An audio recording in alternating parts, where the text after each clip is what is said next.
Okay, magandang hapon mga bata. Magandang hapon, Nining Junior. Magandang hapon, mga kaklase. Nagdadala ako magkita kayong muli. So, bago tayo umupo, maaari ko bang tawagin si Angel upang manalangin dito sa ating tulungan? Sa ngalan ng Ama, ng Anak, ng Espiritu Santo. Amen. Ama namin, sumasalangit ka. Sambahin ang ngalan mo. Mapasa amin ang kaharian mo. Sundin ang loob mo dito sa lupa para na sa langit. Bigyan mo kami ngayon ng aming kakainin sa araw-araw at patawarin mo kami sa aming mga sala. Para ng pagpapatawad namin sa mga nagkakasala sa amin at huwag mo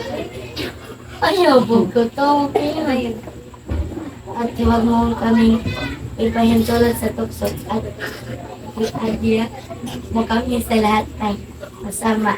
Amen. Okay, very good. Section Sunflower. Once again, magandang hapon mga bata. Magandang hapon, Binibining Junior. So, maaari na kayong umupo. Magandang hapon, Binibining Junior. Kamusta ang inyong mga araw? Okay lang. Kumain na ba kayo ng inyong hapunan? Okay, kung gayon, kayo ay handa na sa ating tatalakayin ngayong hapon. Mabuti naman kung ganon. Handa na ba ang lahat? Okay, so bago tayo magsimula, tayo ay mag-i-ehersisyo muna upang gumana ang ating mga utak. Maaari ba tayo tumayo lahat at sumayaw? Okay, gayahin ka mo ang nasa harapan. Sayaw! Sayaw!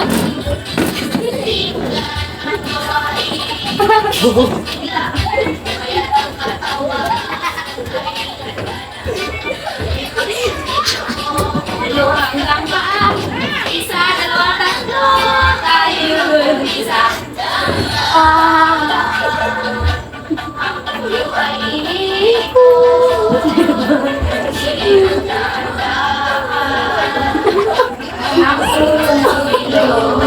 Sing everyone, kanta!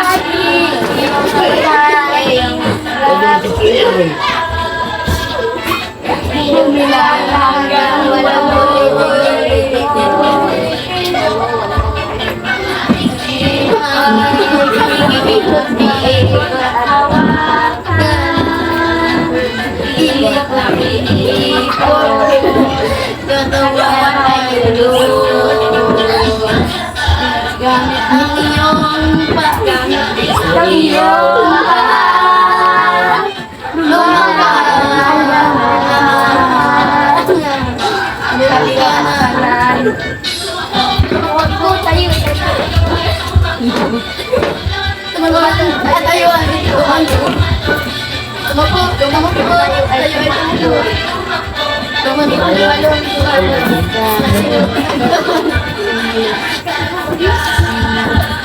Gamit ang paang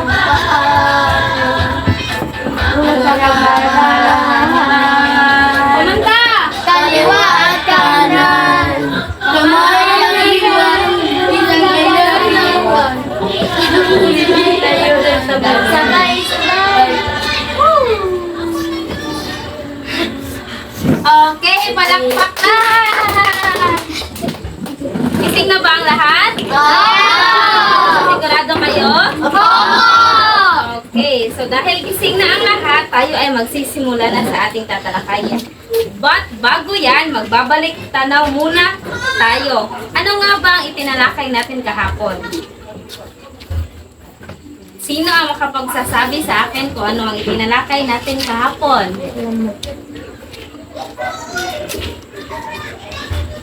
Sino?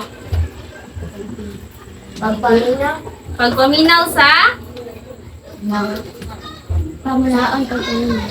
Pamaraan sa okay, mga pamamaraan sa pakikinig or unsa ang buhaton nato sa pagpaminaw. Okay. So meron ako ditong mga tanong. At ito ay sasagutan natin. Kahapon ay tinalakay natin ang iba't ibang gawi sa pakikinig. Sabihin ang check kung ito ay tama at X naman kung ito ay mali. Unang tanong, makipag-usap sa kaklase habang nagsasalita ang guro. Ito ba ay tama o mali? Okay, maaari kayong magtaas ng kamay kung gusto ninyo sumagot. Okay, Lisbeth? Mali. Ano ang sasabihin? X. Very good. Ikalawang tanong, nakikinig na mabuti at hindi lumiliban ang tenga sa guro. Makoy? Check. Check. Very good. Palakpakan. Check. Ikatlong tanong, yes, Archel? Basahin mo at sagutan.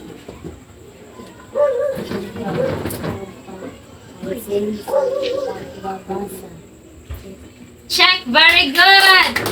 Ikaapat na tanong, gusto ko si Joseph ang sumagot. Ito ba ay tama o mali? Mali. Okay, very good. Palakpakan naman natin si Joseph. At panghuling tanong, tandaan ang mga mahalagang impormasyon na tinalakay sa klase. Ito ba ay tama o mali? Gusto ko ang lahat ay sumagot. Tama!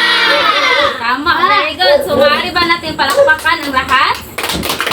So, kayo talaga ay nakinig kahapon sa ating itinalakay. Ngayon naman,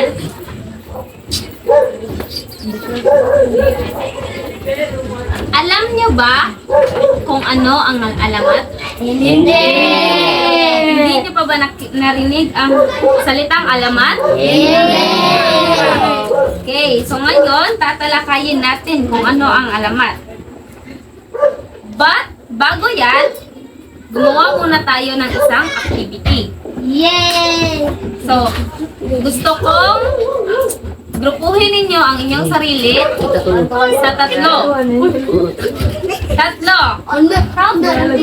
Okay, count. Kami dalawa sila. 1, 2, Isa, dalawa, tatlo. Isa, dalawa, tatlo. Isa, dalawa. Kami na isa. Okay, may tatlong grupo na tatlo ang membro at may dalawang grupo na dalawa ang membro. Okay. Okay, 1, 2, 3. Unang membro, unang grupo. 1, 2, 3, unang grupo. 1, 2, ikatlong grupo. 1, 2, kaapat na grupo. 1, 2, kalimang grupo. May dalawang grupo na tatatlo ang membro at may tatlong grupo na dalawa lamang ang membro. Okay, maaari ba kayo tumabi sa inyong mga kagrupo? Okay. Meron ako mga larawan dito. One, two, Tatlo kami. dalawa lang. Sila tatlo. Tabi, tabi. Tumabi kayo sa inyong mga grupo. Yung dalawa.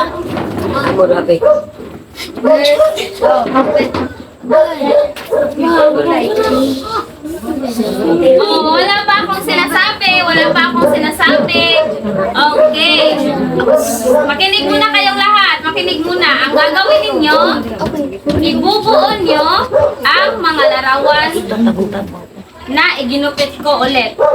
Maliwanag ba? At pagkatapos, sasabihin ninyo kung ano ang larawan na inyong nabuo. Okay. Okay, start! Ang unang makakabuo ay makakakuha ng malaking puntos. Dito sa pagkita. Hindi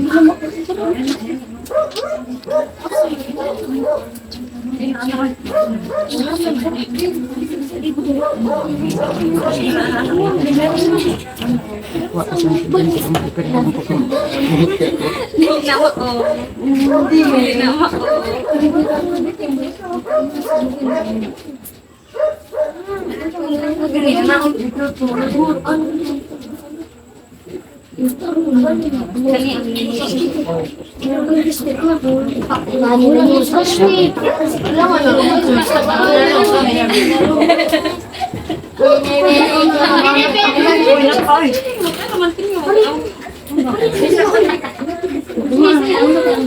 Okay, sino ang tapos na? Tapos na kami. Ganina rin. Okay. Binibili ko yun. Tapos na kami. Hintayin natin matapos ang lahat ng grupo. Ngunit ang unang natapos na grupo ay grupo pangalawa. Palapakan! Sila ang makakuha ng mga puntos. Susunod ang unang grupo. Tatlong grupo, apat na grupo at huli ang group 4. Kastit sa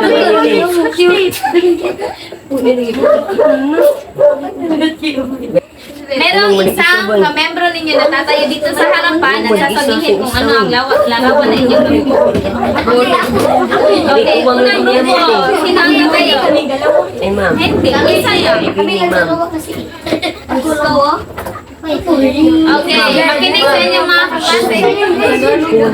Mali ba? Is kastit sa ba? Kastit rin ito ba? Ako na bunot. Sino ang may sobra na isa? Dito.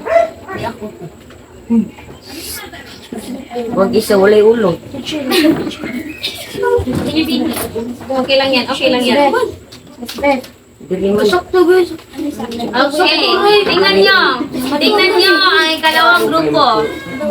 Tingnan nyo ang ikalawang grupo. Ano ang nabuong garawan ninyo? Okay, isang batang babae na nakatayo. Okay, very good. Next group.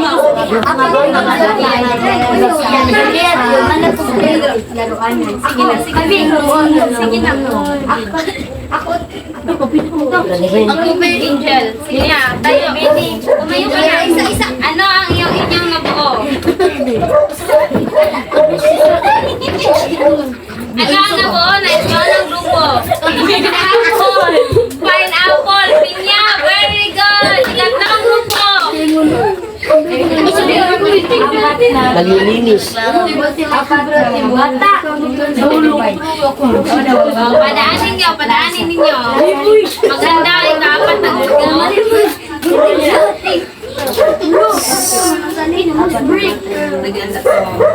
Ano ang nabuo? Apat na batang naglalaro sa palaruan. Okay, very good. Apat na batang naglalaro sa palaruan. Ikalimang grupo, ano ang inyong nabuo na larawan? Wala pa ang kaapat. Ano yan? Ano yan? Isang? Babae na? Isang na? Isang na? May idea. Nanay! Very good! Isang nanay ang kanilang nabuong larawan. And lastly, Wala Wala pa. pa sila. Sige, nagkatawa sa may juicy yung... bilisan ninyo! Bilisan! Dahil kayo na lang ang hindi pa nakakasin sa yung larawan. Bilisan kasi niyo. Bilisan niyo kasi. Di ba? Unong na mga Okay, bata. okay. Lina kayo. Hindi ba ito? Sa paligid or sa kanilang paligid. Okay, ano ang inyong nabuong larawan? Oh, huwag mo nang tumawa. Ano muna yan? Ipaliwanag muna. Limang bata. Ang bata. Anim ang nakikita kong bata.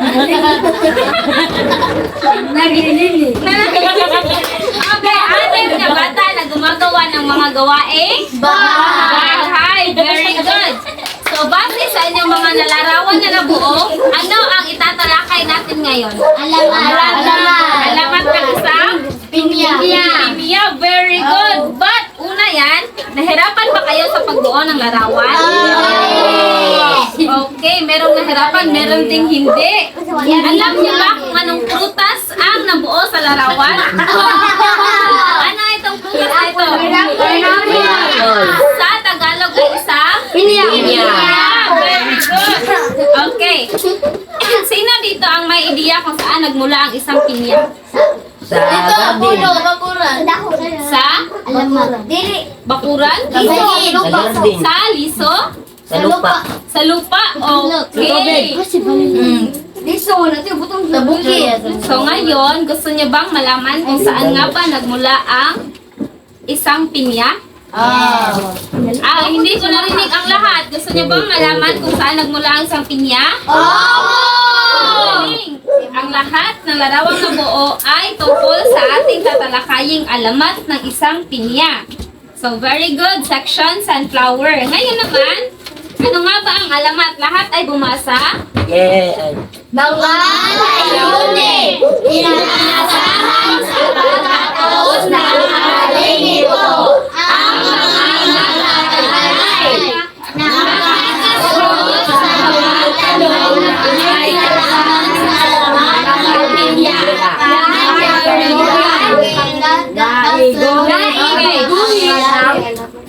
Gusto kong sabay-sabay kayong bumasa. Naiguguhit? dahil kunin sa sunod-sunod na pangyayari sa lahat ng pinya na ipapakita ang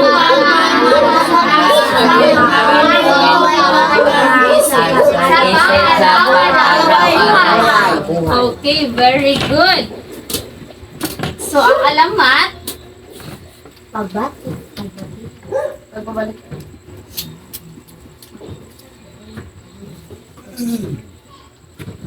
so ano nga ba ang alamat? Ang alamat ay, basahin. Ang alamat ay kwento tungkol sa pinagmulan ng mga bagay o lugar. Ito ay Ito, saragot. Okay.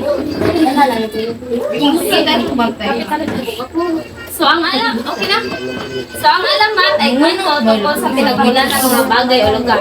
Ito ay maaaring totoong bahagi ng kasaysayan o pagkakisip lamang. So, ang sinasabi dito, ang alamat ay ang mga bagay-bagay daw, ang kanang mga butang-butang daw, na adonay ginikanan, na adonay background story kung anong naana siya. Example, ang bulkan, kabaw mo asagikan ang bulkan.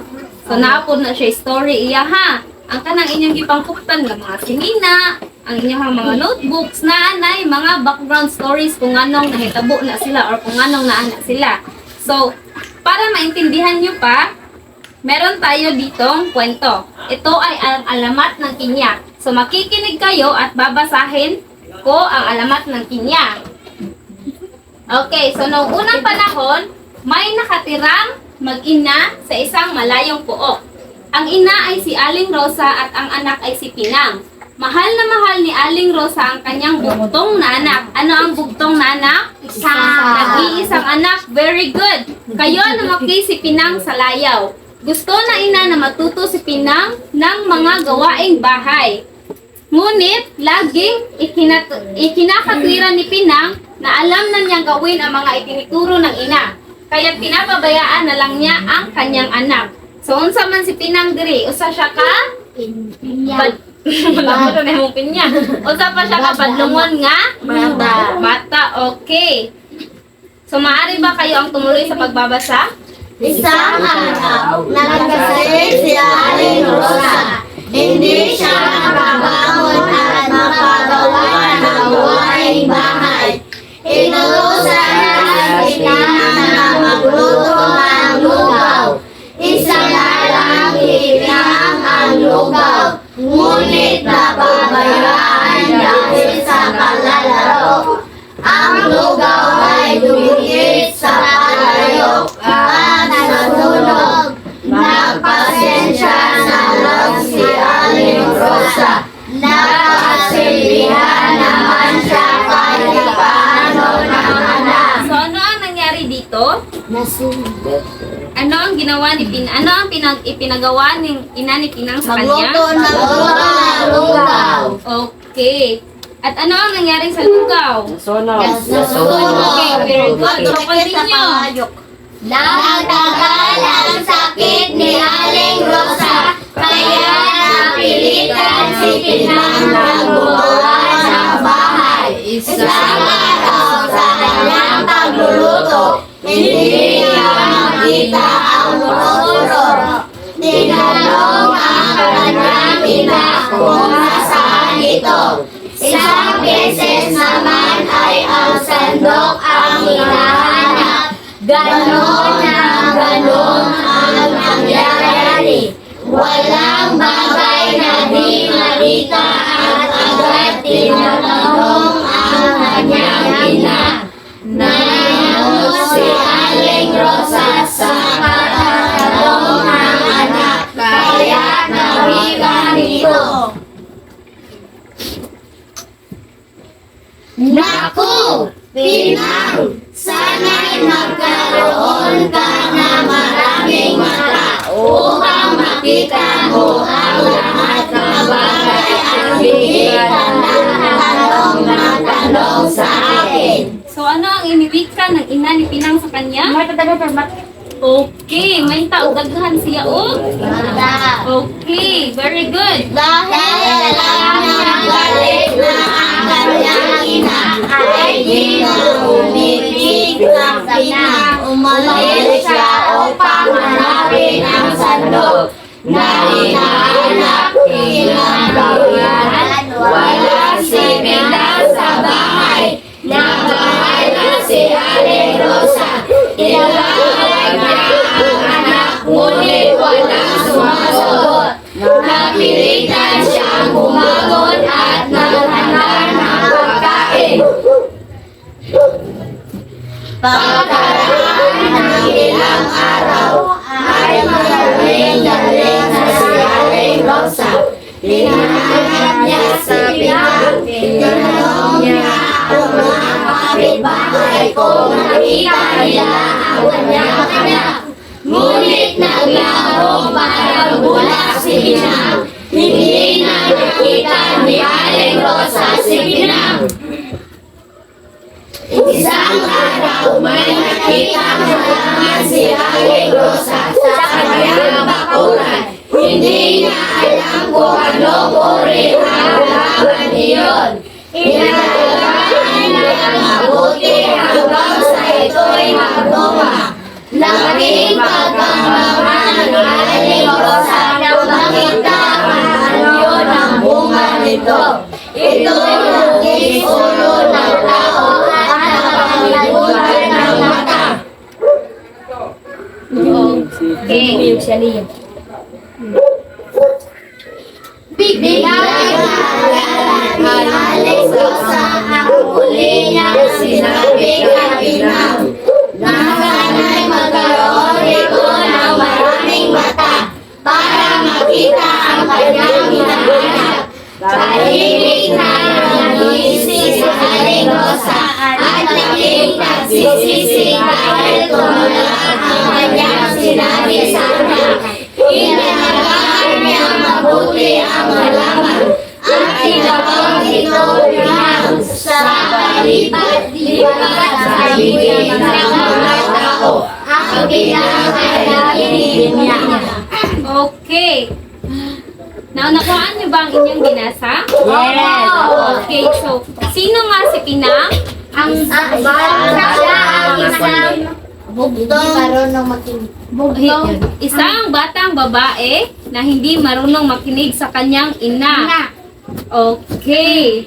So, ano ang ipinaluto ni ina ni Pinang sa kanya nung ito'y nagkasakit? Lugaw. Lugaw. Very good. So, para malaman ko kung tunay niyo ba talagang naintindihan ang inyong binasa, may mga tanong ako dito at gusto kong sagutan ninyo isa-isa. Unang tanong, tungkol saan ang alamat na binasa? Alamat natin. About sa? Alamat ng pinya. Very good. Sino-sino ang mga tauhan sa kwento? Yes? Ang una, Aling Rosa. Very good. Si Pinang. Pinang. Very good. Sino pa? Mga kapitbahay. Mga kapitbahay. Very good. Palakpakan natin sila. Sino nga si Pinang? Ang anak-anak. Anak na hindi? Marunong makinig sa kanyang ina. Makinig sa ina. Okay, very good. Ano ang mga katangian ni Pinang sa kwento? Unsayang batasan sa kwento? Unsa man? Bad. Bad. Unsa pa jud? Tapo? Lan. Tapulan. Sana ay hindi kayo ganyan sa inyong mga bahay. Ganyan ba kayo sa inyong bahay? Yeah, opo. Bakit nga ba naging prutas si Pinang? Bakit siya naging pinya? Dahil hindi naman sinabihan siya ng nana para magkaroon ng mata. Okay, dahil sa nabihan siya ni Aling Rosa na sana magkaroon siya ng Maraming mata. Okay. So, meron ako dito mga ipapasagot sa inyo. Ito ay ating assessment. Para malaman ko kung tunay nyo ba talagang naintindihan ang kwentong inyong binasa. So, kuhanin ninyo ang inyong mga ballpen at sagutan ang tanong na ito. Bibigyan ko kayo ng bibigyan ko kayo ng 15 minuto upang matapos niyo ang inyong Isang babaeng walang Okay, gusto ko walang walang mangupya ha. Okay, start. Walang mangupya ha. Taguin, ang cellphone, taguin ko.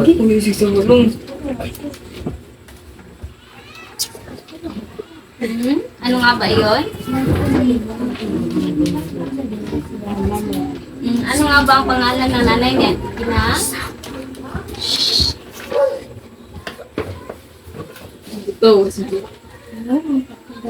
Sino ang nanay nito niya?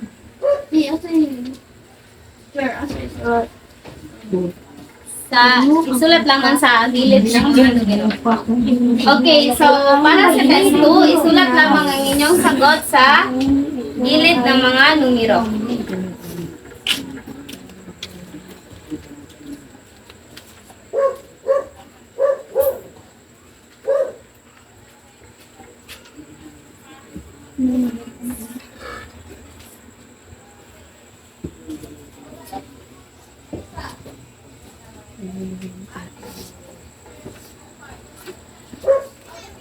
Tapos na bang lahat?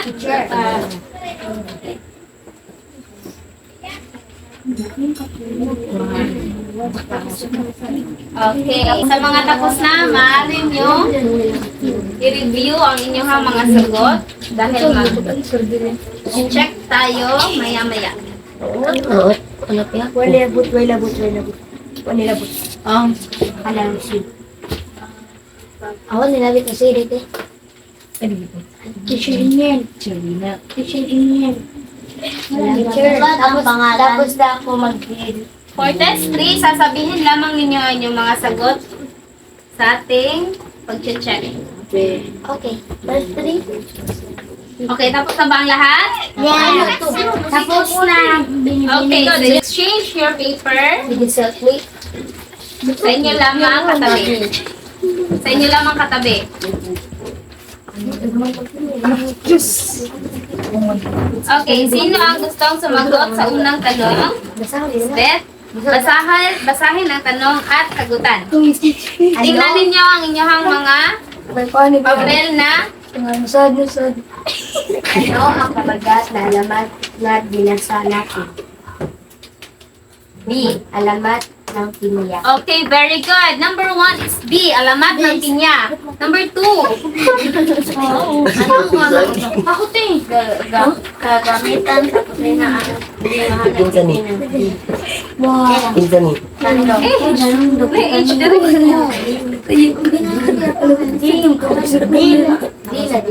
Boss? Boss? Poro, very good. So, number 2, Boss Poro. Number 3, Jopay. Sino ba ang nanay ni Pinang? Sino ang nanay ni Pinang? Aling Rosa. Si. Si Aling Rosa. Si Aling Rosa. Very good. Pang-apat na tanong. Sino ang gustong sumagot? Yes, Angel? Sige, David. Ano ang mukha ng halaman na inalagaan ng nanay ni Pinang? Namunga. Didi, hugis ulo ng tao ng Okay, very good. Ang mukha ng halaman na inilagaan ni Aling Pinang nung ito ay mamunga ay hugis ulo ng tao na may maraming Mata. mata. Very good. Number 5, Archel.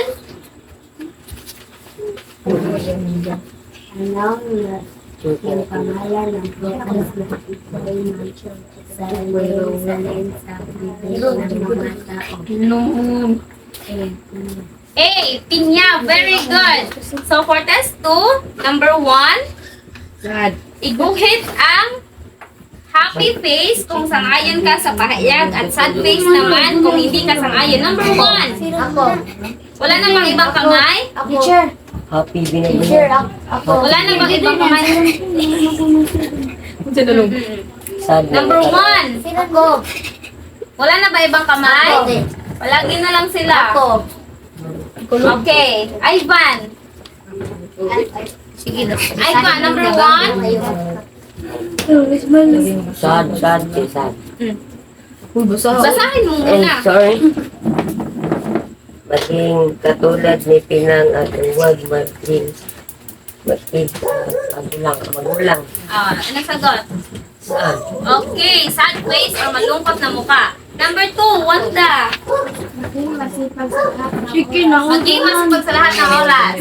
Happy face, very good. Number 3, Kiray.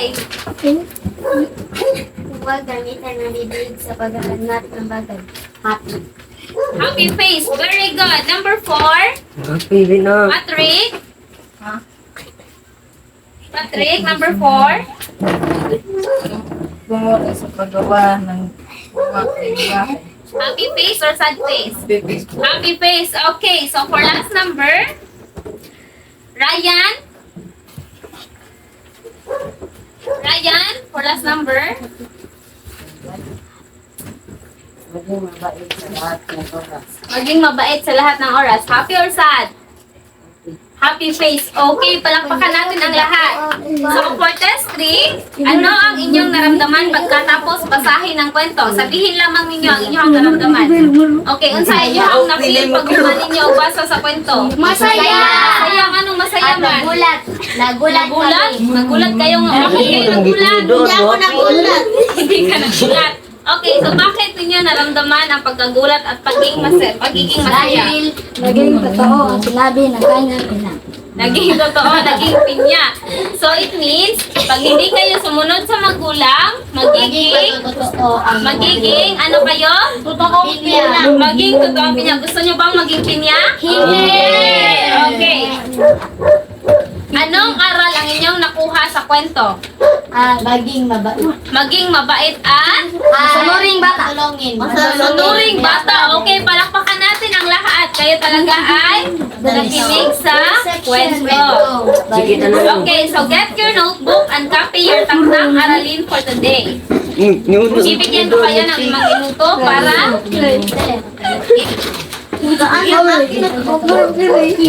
Yan na napun- okay. Yan na napunidaan Okay, yung who got perfect score? Perfect score. Perfect score. Sino ang nakakuha ng? Okay, very good. Palakpakan. Akin na ang inyong mga papel at yan ay i-record natin. Okay naman, di buti ako nga rin, no? Okay. Diyos. Perfect. Okay, isulat ninyo sa inyong mga notebook ang inyong takdang aralin.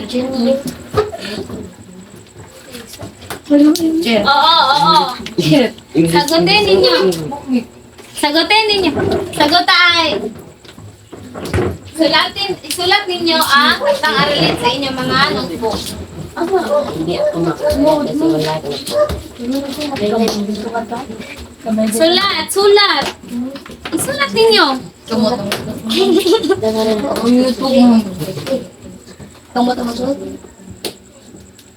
Hindi pa ito.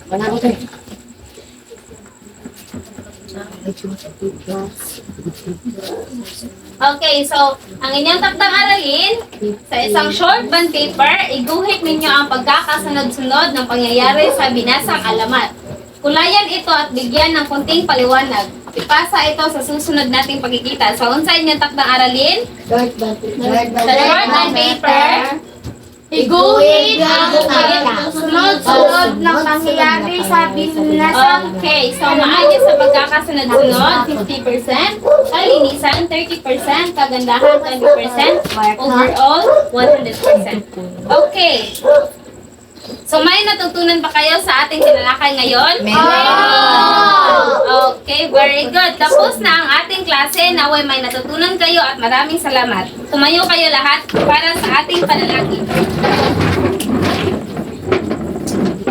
Sa ngalan ng Ama, ng Anak, ng Espiritu Santo. Amen. Maraming salamat po, Panginoon, sa mga aral na inyong itinuro sa pamamagitan ng aming guro. Aming hinihiling na sana magkaroon pa kami ng palakasan at katatagan upang muli naming mapagyaman ang aming kaisipan. Pinupuri ka at pinapasalamatan sa biyaya ng lahat. Amen. Sa ngalan ng Ama, ng Anak, ng Espiritu Santo. Amen. Maraming salamat mga bata. Maraming Salamat, Bibi Junior!